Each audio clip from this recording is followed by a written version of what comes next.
তাদেরকে বলছি, বিষ্ণুমান বাবুকে বলছি, উনি একজন ছাত্র, আপনার একজন ছাত্র, একটা ছাত্রের জন্য আরো ছাত্র আনতে রাস্তায় প্রস্তুত।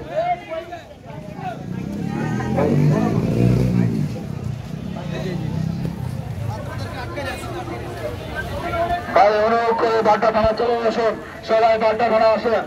আমরা নতুন ভাবে থানা এবং বাড্ডা থানা দুটোই সারেন্ডার বানাইছি ছাত্রদের কাছে। ছাত্রদের আওতায় থানা 2টি হেফাজতে আছে।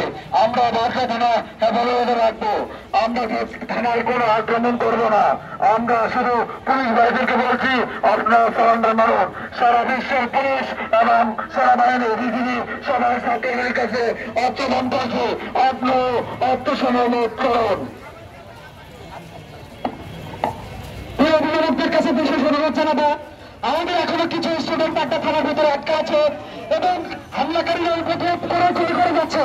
অনুভব করে আপনারা দূরে কর্পোরেট বিরতি করবেন, পুলিশকে সারেন্ডার করে বের হয়ে আসতে। অন্যথায় স্টুডেন্ট এবং ছাত্র দুজনেই লাশ করবো ওখানে। প্লিজ আপনারা বাড্ডা থানা বিজয় করুন সবার আগে।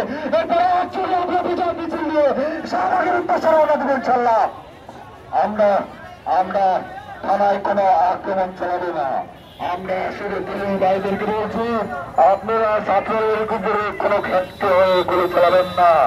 আপনাদেরকে বলছি, আমরা ছাত্রদের কাছে সারেন্ডার মানাবেন। আপনারা ছাত্রদের কাছে সারেন্ডার মানাবেন। কারণ নতুন বাজার বাটায়া থানায় তোরা থানায় ছাত্রদের কাছে সারেন্ডার করছে। ছাত্ররা থানা হেফাজতে রাখা হয়েছে। আপনাদের থানা হেফাজতে করা হবে। আমরা সবাই বিজয় মিছিল নিয়ে পরে আমরা শাহবাগের থেকে রওনা দেবো। আমরা বলছি, আমরা বিজয় মিছিল